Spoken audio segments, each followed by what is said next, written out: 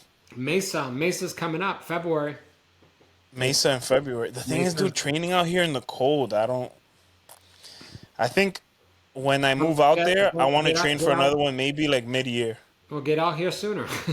There you go. That's the for sure. That's Get the out goal. here sooner. Yeah, Mesa in February. I don't know exactly when in February it Yeah, is, right, yeah. but Jen's doing that one, right? yeah, Jennifer's doing it. I Yeah, might yeah. jump in. I was seriously considering getting into some heavy duty marathon training and shooting for a sub 3.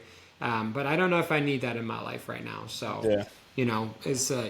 I did want to say this, and you and I have talked about this a little bit here lately, in reference to what we were talking about with with desiring to quit when things are incredibly difficult, when the race doesn't go the way that you go. And I remember, luckily, we had talked about it. I had read a quote about we're responsible for the effort that we're in control of the efforts that we put in. The results are out of our control many times. It's just the way Hmm. it is. There's too many variables, man. There's Yeah, too hundred much percent. stuff that can happen to you. Like too many things. Your body can disagree. The weather can disagree. Anything can happen, dude. You can get a flat out there. You can whatever it is. So you can't go on with the attitude that it's like, it took me 9 times to get to Boston, man. How many times? What should I quit? So I don't know. I just think it's important And to that's always keep that exactly in like mind. the. It's pretty much summarizing exactly what you sent me, that quote. And I Hmm. like it because you're entitled to the work, but not the fruits of your labor. That's And right. exactly to reiterate That's what you right. said, it's like gardening. When you're planting something, some Hmm. seeds they're not gonna make it deep enough. Some are not gonna get water. Some are gonna be in the shade. Some of the birds are gonna come get. You don't Hmm. know, but you have to, regardless of what it is, you Hmm. know, plant the seeds. That's the Yeah. only way you're gonna be able to sow them and reap them. You know what I Absolutely. mean? So you gotta. That's a cool thing, and that was an aha moment for sure when you sent me that, because a lot of times I'm focused on the end result. What are people thinking about it? How does it come out? And I've been having slowly. It's a long battle with the mental, but trying to have that mental shift where it's like just put the work in. Just it's like Hmm. I told you about this podcast. It's like we're not really worried about the end result. We're giving it the best we can. We're Hmm. bettering ourselves every time, trying Hmm. to come up with better ideas, give some value. But at the end of the day, just put the reps in. Let's see what comes from it, from putting in the work. You know what I mean? So Yeah, and 100%. That was the. you gotta keep yourself. You gotta keep it rolling. I deal with similar things right now. I'm dealing with it in my business. I'm dealing with it with the change and all those things where I can't, like, sometimes I like just want to slap myself like, bro, get your shit in action, man. But I'm a little bit older. I've done this a few times throughout my life, and I know that eventually my mind snaps in and my body snaps in. It hits a little bit of shock and awe. So for all you out there that like really really care about something, you really want to achieve something, don't worry about the result right now. Just keep going towards that direction. It's the journey, and that journey is going to bring you where you need to be, and you never know, it could be a better place where you want to be. It could be a better opportunity. There's lessons in all of that. So Mhm. fall in love with the process, man. Fall in love with the actions that you take day to day, and whatever's going to come to be will come to be. Sometimes the results will be even bigger than you expected too if you just keep doing the work. It's funny too because back to the Myron Golden, he was saying that in the same podcast I was listening to, but he was saying how if you a lot of times people struggle with being bad at something or putting in that work and sticking through it, because in that process is when the professionals are made, when the breakthrough happens. But a lot of people quit right before they can even get proficient at something. Because he said it, he was like, now I'm great with sales and leadership and business and all of that stuff, but when I started I sucked. I had to do Mm. so many presentations, but I never at any moment said, all right, I'm gonna quit. What he said was, I'm just gonna keep going, and eventually I have to get good at this, because if I'm putting all this work in, there's no way that I can be bad forever. Mm. So he just, pretty much broke the switch, kept going, and said, I'm gonna keep going until I'm good. And Mm. that's what it takes for a lot of people. I know for me, that's kind of something that I'm working on constantly. Just keep putting in the work, and then the results that you're looking for eventually will come down the line. But don't worry so much about right now. Just blindly have faith and keep putting in the work. So, And remember, it's something I said to myself today. Today, no one's gonna save you, homie. Nobody is coming to save you. Nobody is coming to do it for you. Nobody is coming to push you. Nobody's coming to be like, hey, I got you. It's you and only you. And how far are you willing to fall off? And how far are you willing to stay back? And how far are you willing to slow down on your goals and your dreams are going to be on you. So eventually, you got to snap out of it. And you got to say, I'm going to fucking go. No matter how it looks, I'm going to just keep going. So I think that's an important lesson for people to know. It's funny too, because I never like shared this openly. I don't think I kind of came to this breakthrough. It was definitely this year, but thinking about it more, it was more recent than that. But I always felt like, all right, I have a talent. My talent, I'm very creative, but I can shift it into business. So I'm not just creative to be, artsy fartsy, but I like to see how can my creative ability help in business. And for some reason, subconsciously, I didn't know I was doing this, but now in hindsight, I realized that I was always not putting as much effort as I should have. And my thought process was, if I just do a little bit of work, eventually someone's gonna come along and see my potential, Mm-hmm. and then everything will work. Like, oh, someone like, let's say Gary Vee will find me and say, dude, I like your videos. You should come work with me, and then you can do videos, and then like everything is gonna be, kumbaya from there. I'm gonna ride off into the sunset, and I'm gonna be successful because I'm doing something for a big timer. And I was like, it was literally recently where I was like, dude, you gotta stop waiting for that person to come, because realistically, you might have to be the person that does it all. You might have to use your creative abilities and put yourself in front of the camera and shine your gifts and your abilities, your creative talents, and use that to your benefit instead of trying to do it for somebody else to kind of ride on their coattail. And that's why if you see my Instagram, like it was this year that I started coming in front of the camera.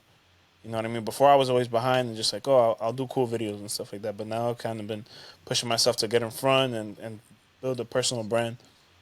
But it was cool to like, it literally was probably a month or two ago. I was like, dude, you got to stop waiting for somebody to come and save you. And. No, that's great insight, and I mean, I'll be real with you. Because I've even thought about, you know, I'm like, how am I going to be able to honor Cesar and to help and to work with him, in his transition and what he's doing, and at the same time, and I said, you know how you're going to have to honor him is you're going to have to lead by example, and talent is not what anybody's looking for, to be honest with you. Nobody, go to any successful person, they don't give a shit how talented you are because dime a dozen, right? Yeah. They're looking for driven people. And I'm like, bro, are you driven? Because I've gotten a lot of my shit off of talent, off of natural talent, because people like me, Same. because they know me, because they're.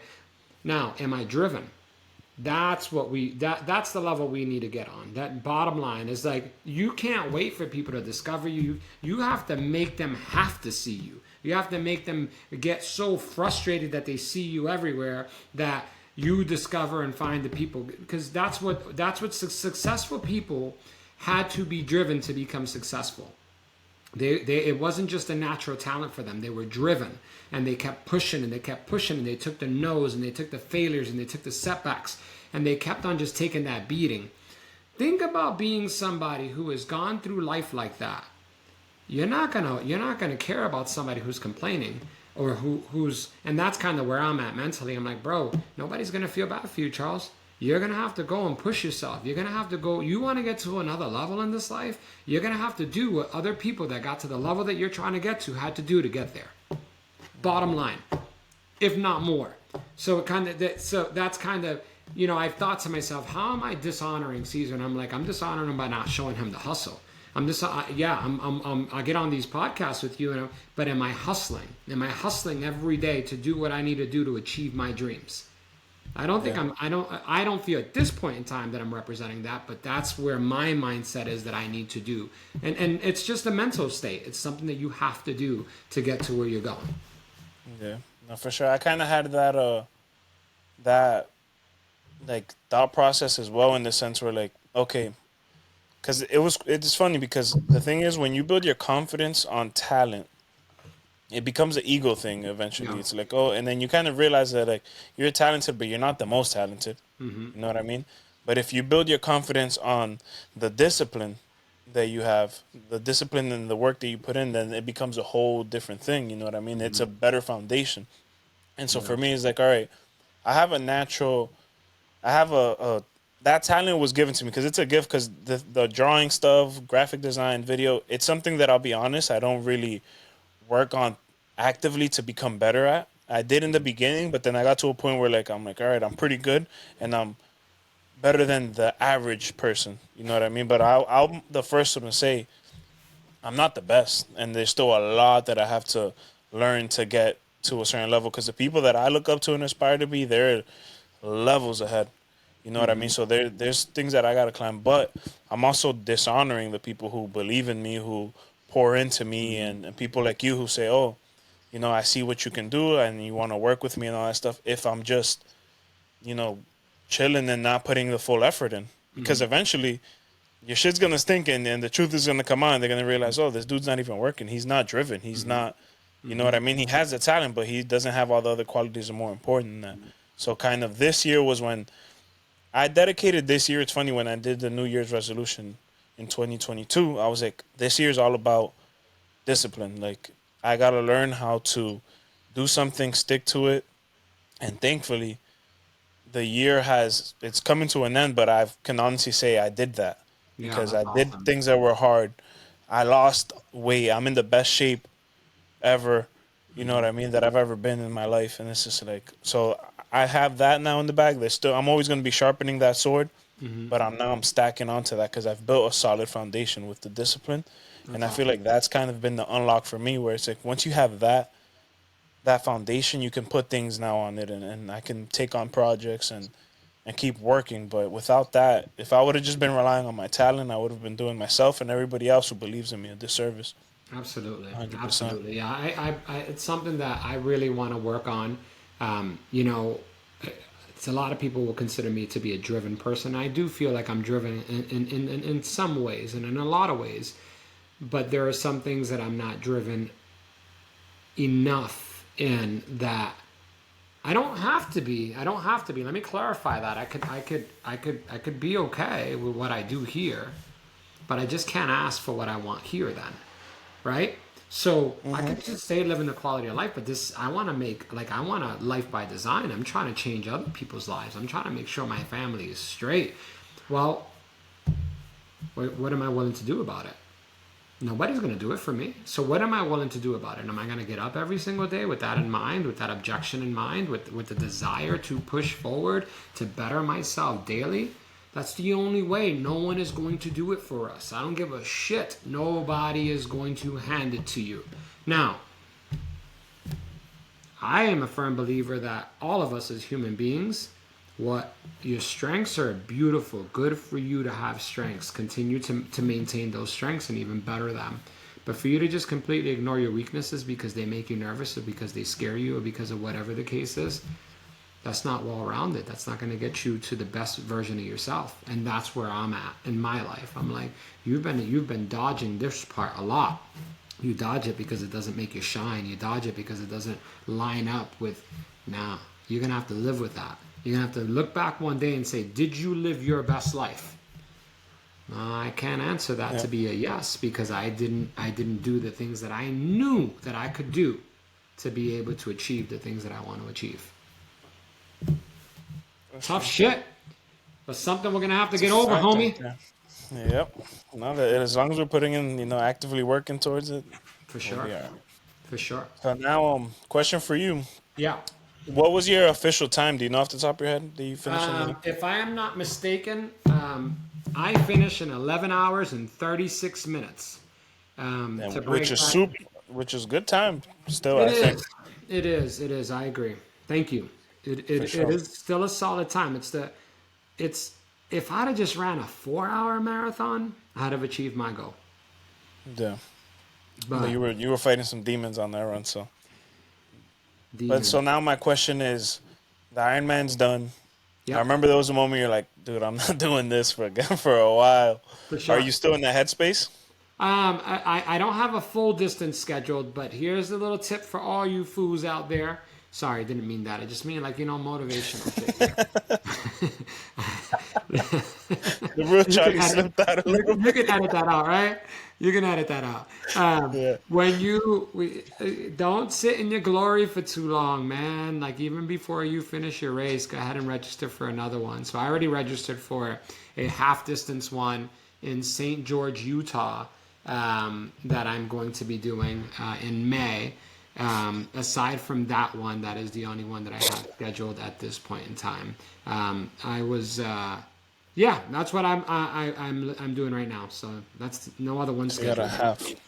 A half, yeah. How do you balance that out? Because I know obviously you say, all right, you gotta have, which is smart to do. I actually like that idea a lot because I will say that if I would have taken that advice and did that after my marathon, I probably would have been a little bit more active and had a better, you know, aerobic capacity right now. Because I actually started running yesterday. I'm not where I was when I first started, but I'm not where I was right after the race. But how do you manage now your goals? Because you're obviously you just moved, you're trying to build your business, you're working on your branding and everything. You have a lot going on in what we would call real life because at the end of the day, this is not something you're getting paid to do. This is just, a passion. But how do you balance where you say, all right, my goal is I have goals in this part of life, but I also want to hit certain goals in my, physical ability, my performance and athletic, endeavors. How do you balance those two things and how do you know which one to put in the back burner, which one to put in the forefront? Yeah, for me personally, I know myself well enough where I know that that training and health and wellness go hand in hand with my breathing, with my eating, with my sleeping. It is part of who I am. It's what makes me the best version of myself. So, in fact, even if I was to go flat broke tomorrow, we're going to figure out a way that I continue to do races or that I continue to train like an animal because it's the only way that I keep a mental balance for myself personally. Now, to answer your question, you got to time block stuff. You got to manage that. I train with a lot of other athletes who have similar issues when it comes to things like that. It's a family, so you got to make sure that the family's on board and that everybody, and usually most of the time, if you have the conversation with the family and they're a part of it and they see the improvement in your life and the improvement in your attitude, the improvement in the circle of people that you surround yourself with, it attracts their support because they see a better version of yourself. And the truth is that when you train on a high level like that, it increases your performance on all facets of life. You're not going to just go into work and half-ass shit because you're constantly training with other people that are like, hey, we don't half-ass anything we do. If we're going to go training, we're going to train right. If we're going to do this.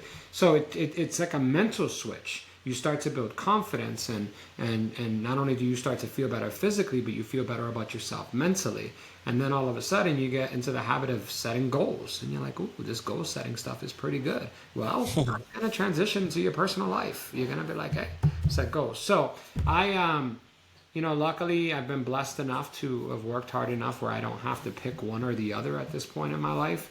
But if I had to, I would just I'd cut everything else out. I wouldn't be going out to restaurants. I wouldn't be drinking. I wouldn't be doing a lot of shit so that it's my therapy. So, yeah. That's good. And now, so the dust settles, a race is over. Yeah. Talk to me about where was your headspace at, your mindset, your emotions after the race? After everything's done now, you're sore as hell. Bro, Probably beat up. Where was your mindset at? Where were you at listen, mentally? here's the beautiful thing about it. Because I finished the race on Sunday, right? Sunday night, and I was hurting. Had it been a normal seasonal regular race where we flew out of town, I would have probably been pouting the whole time home. I would have probably spent the rest of that week or not 2 weeks debating whether I should continue in Ironman or not. But bro, I gotta be real with you. The best freaking medicine under the sun showed up the next morning, the next day, which is our grandkids. And so I didn't even have opportunity to be sad about it. I haven't even really reflected on the race. Okay, here's what I reflected on. stop skipping your swims, dumbass. Like, stop messing around and respect the game. Like, stop playing. Like, I just kept on riding, biking and running a lot, and then I'd skip a swim like every other week. And I wouldn't honor the swim. So stop doing that. Otherwise, you're going to have a miserable day. Work harder. So I've already, like, I wrote out this whole entire, I got this whiteboard I put in my garage, and now I got to do 2 sessions a week of stability training. Basically, these weird stability things that are going to help. Because I saw the video and I'm like, bro, you run like an old man right now. And that's because like, you need to get, so I'm starting to do strength training off season. I swam today. I'm right back to it. I guess that's a long-winded thing to right back to it, but I feel different about this one because now I'm in Arizona and I'm amongst like some badass triathletes, and I'm like, put up or shut up. So I see the training, I know what it takes, I'm been able to witness what it takes, and so I'm like, all right, well, let's do what it takes. No, for sure. I think that's super important, and it's a like kind of a testament on the good decision you made of making that move to Arizona. Because imagine where you would have been if you stayed in KC. Like, I think this thing is gonna show too, and I love that we documented this because we're definitely gonna document the next one. We'll see you PR for sure. I have no doubts because you're in a different environment. You're around people who are better than you in the sense where like they're at a different level, athletically maybe. Doing it longer, more You know what I mean? experience. Doing it for sure. They've set a different bar, and you're kind of like doing that and aiming higher. You guys are building each other up, which is super important. So I think that's a testament to just your environment of making sure you're around the right people, and then doing inspired by those that you're kind of around. Yeah, So that's cool to see. I'm glad. Like, it's cool to see that for you, and I'm proud that you've made that decision because you can see the difference too in like the way you are now versus you were before. You were always cheerful, but I feel like there's a new light to you. It kind of shines out. It's like more radiant, I would say. Thank you, brother. I appreciate it. It might be this light right. Nah, like I'm hella motivated. I got 2 parts of my life going on right now. Super motivated.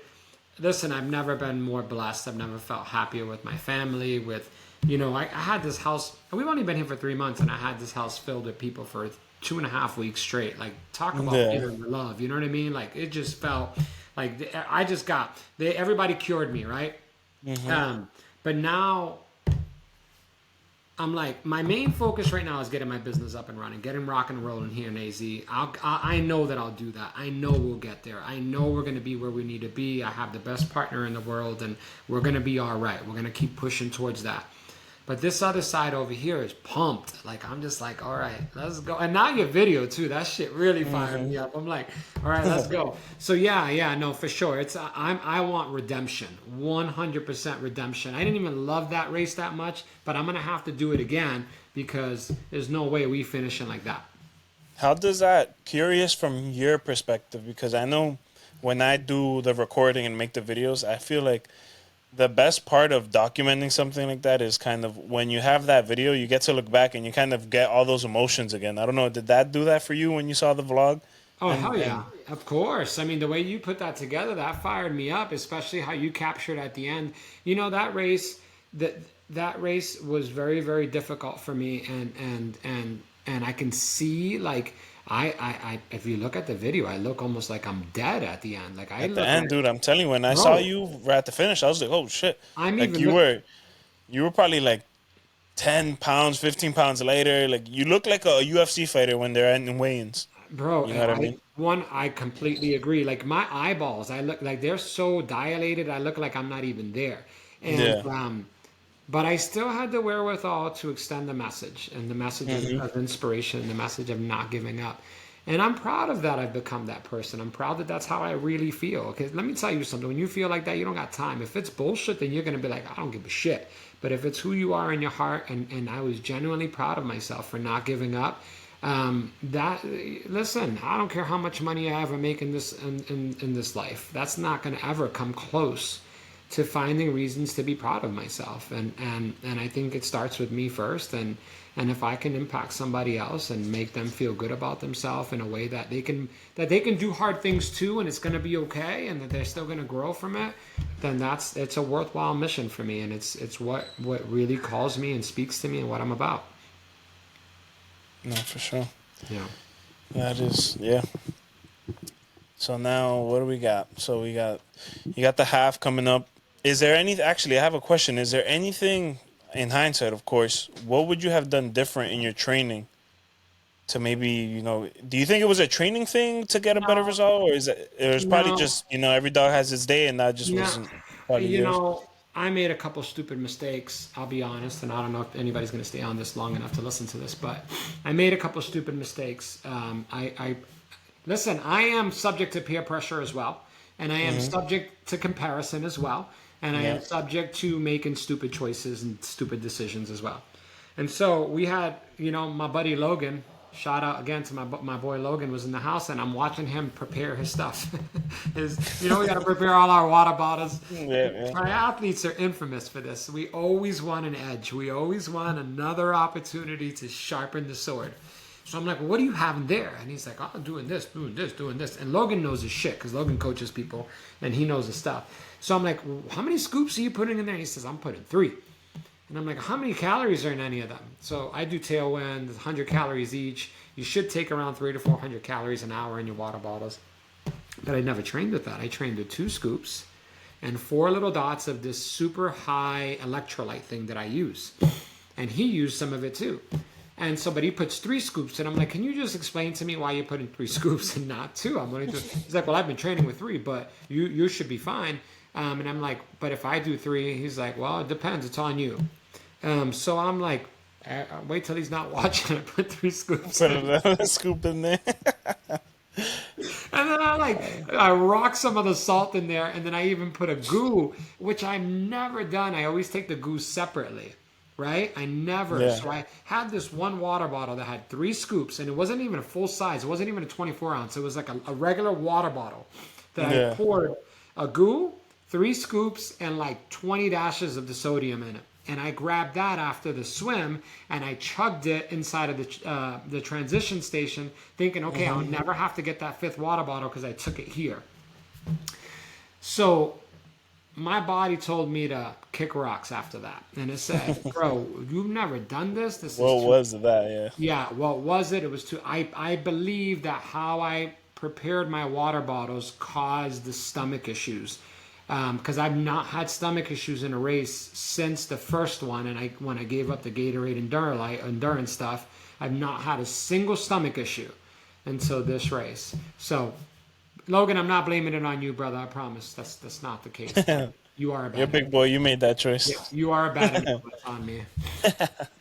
So, I mean, the last thing I kind of want to touch on, I learned a new word while I was out there on that race weekend, Sherpa. Yeah, yeah. I feel like you can't talk about Ironman race, especially, I know for a lot of people, other people may be different, but for you, it was cool to see the support that you have from Jen. You know what I mean? Because I got that perspective of watching you race, but I also got to see on how she helps you, all the work that goes into that. So kind of, I would like to get your perspective on like breaking that down for me. How do you feel about it? I'm sure it's all positive. You're grateful, but like kind of give me a little, your 2 cents on it. How has that been for you? Has that made the difference? Break it down for me. Jen being your Sherpa and being your support system for those Yeah. races. What does that mean to you? It's 100% advantageous. It is. It's an advantage, I think so. From the person that shows up to a race by themselves, if we're apples to apples in talent and skill and everything goes right the same day, but I got her and they don't have anybody, I'm probably going to take them. It's huge. It's a big deal, man. It's like I look forward to seeing her. It gives me something to, I get those little butterflies inside, and it gives me like a boost of adrenaline. Like, oh yeah, I just made my wife proud, and because it's her race as much as it's mine. She makes all the sacrifices. She gets up early. She's passionate about it. Now, I'll leave it to you to ask her why she's so passionate about it. My guess, and based on asking her questions in the past, is that it brings out the best version of me. And Jennifer and I are firm believers that first we are individuals and then we are a unit. And we're Mm-hmm. individuals first so that we can love ourselves truly and wholly first to better love each other, and then we become a unit in that sense. And so, she's proud, despite Logan talking junk about the name Sherpa. He don't like it, but she's proud to call herself a Sherpa. Sherpa comes from those people, the locals in Mount Everest, that a regular person is not going to climb Mount Everest without a Sherpa. You're not going to do it. You need these people to guide you up there, to support you, Yeah. to help you. Well, that's what she does, and she's been doing it for since day one. She's really good at it. She's 99.9% the loudest person any race I ever go to. Makes friends with everybody, and cheers for everybody too, which is something that I really love about her. And she's got that experience growing up with her dad and all the races that he's done a lot as well, and she knows the value of supporting one another. She kind of depicts the racing community, like she's a good representation of Yeah. that level of love and support. So No, for sure. We could have done a video alone I just just of on her that, alone, and right? of just her alone. And it's funny too, to be like a testament to her intuition and her experience. Yeah, She called it about yeah, the water bottles and the yeah, extra yeah, scoop. yeah, When we didn't know what was going on, she said it. I remember yeah. like vividly. She was like, "Oh, he was doing something different with his water. He was probably talking about putting 3 scoops and goose in there, and he never Uh, does that. That's probably what has him all messed up." Like literally, before she even talked to you about when you came to yeah, the that point in the video when you guys walk a little bit together, she literally called it. She knew. She read you like a book, dude. It was funny. bro. A true triathlete would tell is if he's watching this, it'd be like, "That's not a real triathlete. He doesn't know what he's doing. He broke the golden rule. Like you don't do that shit. You don't Yeah. take in anything that you've not taken when during training. You don't change anything that you've not done during training. You don't do none of that. It's a big major no, because your body is an ultimate fight or flight mode, and to introduce anything that it's not used to during that process is going to cause it to find a reason to break down. So, mala mia.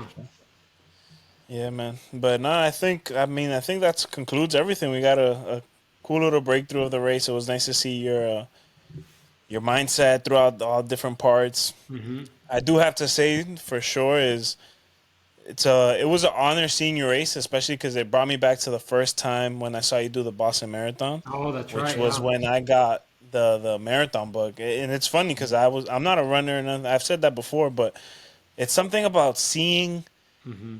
someone like accomplish something that even though I didn't see you train like before then, I Hmm. briefly knew you like through Hmm. family events and Yeah. stuff like Yeah. that, Very but I brief. didn't know you all that well at the Hmm. time. And it's just you kind of get an idea of like this guy had to have gone through a lot of training, a lot of Hmm. hard work, a lot of sacrifice to get here, and it's Hmm. something about seeing you accomplish that Hmm. was like kind of what gave me that like wow, that seems so fulfilling. I was like, it gave me a sense of pride too, just because like, oh, I Hmm. know him and I saw what he did. So the same thing happened here. I will Let's say, I'm go. like, I saw you go through that, Let's even though go. you didn't PR, it wasn't how you wanted it, but it was still like, dude, he did that, and he was even cool because getting the backstory, you overcame something that was super difficult and way out of your element. You didn't think it was gonna go that way, so that was nice. And I'm looking forward to seeing you the redemption story, watching you on Instagram, you doing your trainings and stuff like that. Because I know it's Hmm. not over for you here. You got the half, and I Hmm. know for a fact you're gonna do another full. Yeah. So just I gotta give your flowers to you. Shout out Thank to you, brother. representing out there Thank and you. doing your thing. Yeah, I And yeah, appreciate hopefully the that. video Whoa. could motivate someone and push them, give them that kind of feeling. Because I Yeah, remember, no. no, I was gonna say there was a moment where someone was doing the Ironman, and he was running through, and it was a younger dude too. I don't know if it was like, maybe I was like subconsciously like I see myself in that guy, Hmm. but he was probably around my age, but he was running through, and when he got to the end, he like was so happy. He got on his knees, and I was Oh like, man. it touched my heartstrings, and I Yeah. Yeah. almost wanted to like shed a Oh tear. And man, I that's don't know awesome. this guy from a hole in the wall. I Yeah. literally Yeah. just seen him a few times running and stuff like that, Yeah. and I saw that, but you can feel the emotion and the sense of pride. Yeah. So if anybody has never been to a marathon or an Ironman, like it's something you definitely have to check Oh out. I yeah. feel like that is the switch that if you're on the fence of like maybe I want to do that, go to a live event, and I guarantee you, after seeing that, you'll that'll be the thing that puts you over the edge and is like, yeah, Oh I want yeah, to try because you'll feel it. You'll feel yeah. it for sure. I remember I had one little picture that I saw from the race somebody took, and I'm transitioning, dude, and there's this little kid on the fence, and he's going like this, and he's just staring at me, dude, and it's like that's the kind of stuff that fills my cup because I'm like. You don't know who's watching. You don't know who's watching what you're doing. And when people are scared to do hard things, the best way for them to overcome that is to see other people do hard things, especially people that they know or people that they admire or people that they're connected to. So if you can't do hard things for yourself, do it for somebody else. At the end of the day, do hard things to better yourself and keep it moving. And keep on the lookout here on Café con Charlie because we're going to keep it going and then we're going to talk about when Cesar does his first half distance. Let's go. 70.3. For sure. We're going to get you a The bike. pressure's on now. Nah, that'll be All right. dope. Full Mi circle gente, moment, much brother. love. Appreciate it, guys. Thank you guys for tuning in. All right. Peace.